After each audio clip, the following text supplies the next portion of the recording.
Hiya crafters, Amy here, and I have another Spread the Sparkle collaboration card to share, and this one is for a new baby. So to start, I'm using a couple of older stencils from a Colorful Life Designs. I have the Brilliant, the original Cloud Edger stencil, and I have this umbrella stencil. And I'm going to use those just to create a very simple blended panel for the main part of my card. Here's a photo of the finished card here. You can see I use these adorable sparkle blends from Doodle's Paper Playground. So for the month of June, a Colorful Life Designs is pairing up with Doodle's Paper Playground. It is another small woman-owned business, and she sells these amazing sparkle blends, which are great for not only embellishments on the front of your card, but for shaker cards, if you're into that sort of card, which is what I'm going to make for you today. So here you can see I'm just using residual ink on my teal blending brush and my blue blending brush just to create this very subtle cloud background. And this is an A2 size panel of 110 pound cardstock. And then I'm going to layer over that panel this umbrella stencil. Now, I know I want to make it a new baby card. I was asked recently to do that type of card, and it worked perfectly with this adorable little sparkle blend. So again, I'm just using residual ink because I don't want it to be too punch you in the face bright. I want it to be subtle and soft and baby-like. So I get the benefit of the design without too much pigment. And I have this April Showers blend. This was sent to me from Doodles, and it has so many cute little parts in it. So there's often these little clay pieces with very detailed little designs, and you can see here all these beautiful colors and different shapes and sizes. Look at this adorable little cloud. I can't even handle it. But there's plain white clouds and all these pretty little iridescent pieces and sequins of all different sizes. So these would be great to pull out what you want for the front of the card, but I'm going to use just some of these for the inside of my card today in a shaker.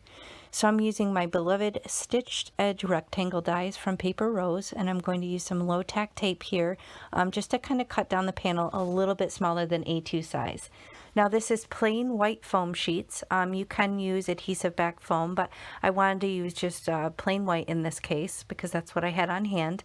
And I have this awesome die set which has all sorts of different cool parts, but I'm really just using this cloud cutout today. And this is going to create my shaker element. Now guys, I don't have a whole lot of experience with shakers, so I'm kind of winging it, but I know that I want the cloud to be the opening for the little shaker bits to show through. And I don't want to make it too bulky, so I decided I'm going to try and have the only dimension come from this one single piece of foam.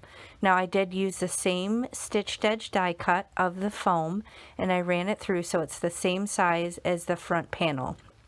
Now you will see when you run it through your die cutting machine, it does kind of squish it down a little bit.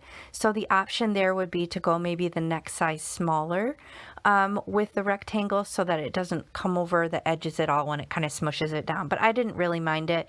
It was just a little tiny bit overhanging from the front panel. But that is something to consider if that bothers you. Now here I'm using, this is just optional. I wanted the opening to be slightly bigger than the cloud shape for the die cut foam because I didn't want to have to line it up perfectly and I wanted it to have a little bit more wiggle room. So you can use the same cloud die cut if you want, but I just wanted to make the opening a little bit bigger. So I used that oval die from my Infinity dies from Hero Arts. So I'm still going to line it up, but you can see the hole through the foam now is going to be just slightly larger than the cloud die cut.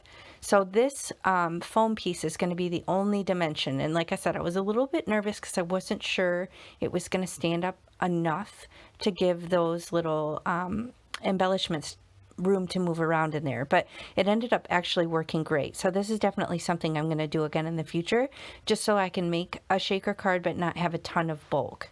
And now I'm using this little adorable stamp set and some Catherine Pooler. I have Sweet 16, and I'm just going to stamp the sentiment on the front of the card. It says, "Hi, new baby."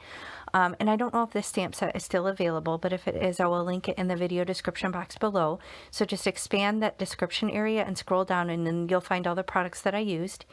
And then I have this embossable window plastic. I'm just cutting down a little piece, just large enough to cover that opening, and this is what's going to keep all your little shaker bits in. And I'm using some 1/4-inch score tape here just to hold it down, but you can use whatever you have. You can absolutely use liquid glue, but I just don't have the patience to wait for that and didn't want it to move around on me. So I'm going to remove the backer and then lay down the little plastic piece on the back of this ink blended panel here, if I can ever get the backer off. And then that's going to finish that portion here. So then I'm going to use some tape runner and just attach this foam piece right into the middle of a card base. Now this is A2 size, 110-pound Nina Classic Crest Solar White.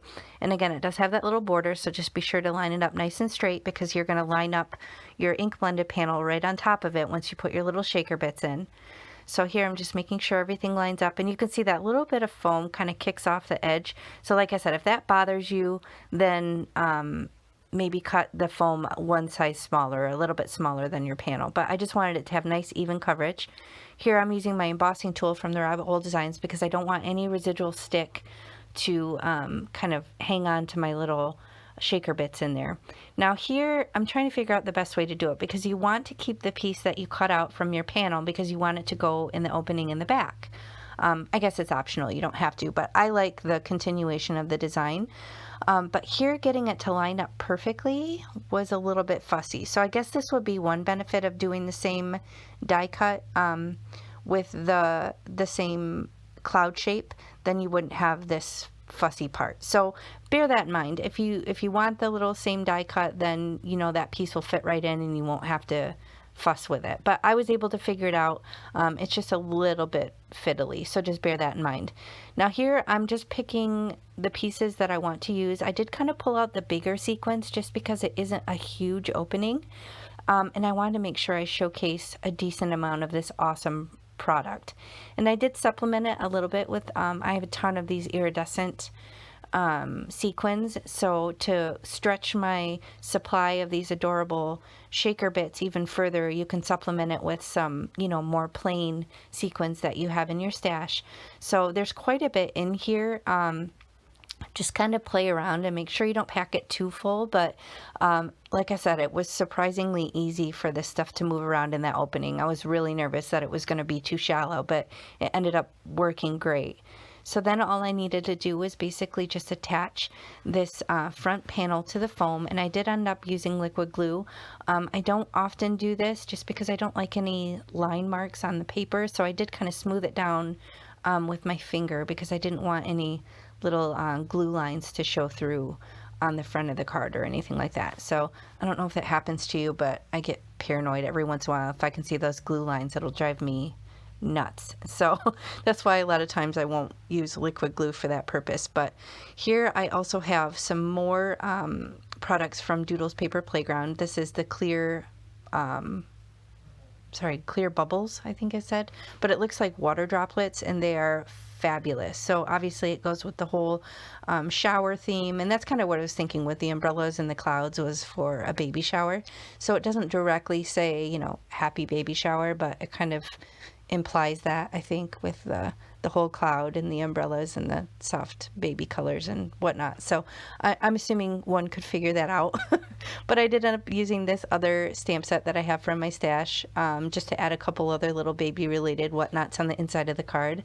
And I stamped those with a couple more of those more pastel looking Catherine Pooler inks. So it says, "Hi, new baby." We've got those awesome sparkle blends, and then it says eat, sleep, cuddle, repeat, and there's a little onesie stamped on the inside. So it's got some dimension from, you know, that panel being popped up on the foam, but it's really just one layer of foam, so it's not super thick. And this is likely something you would, you know, hand deliver to a shower anyway. So I hope you enjoyed the card. If you did, please hit the thumbs up and consider subscribing to my channel. Be sure to check out the shops, both at A Colorful Life Designs and Doodles Paper Playground. And I'll check in next time. Thanks for watching. Bye.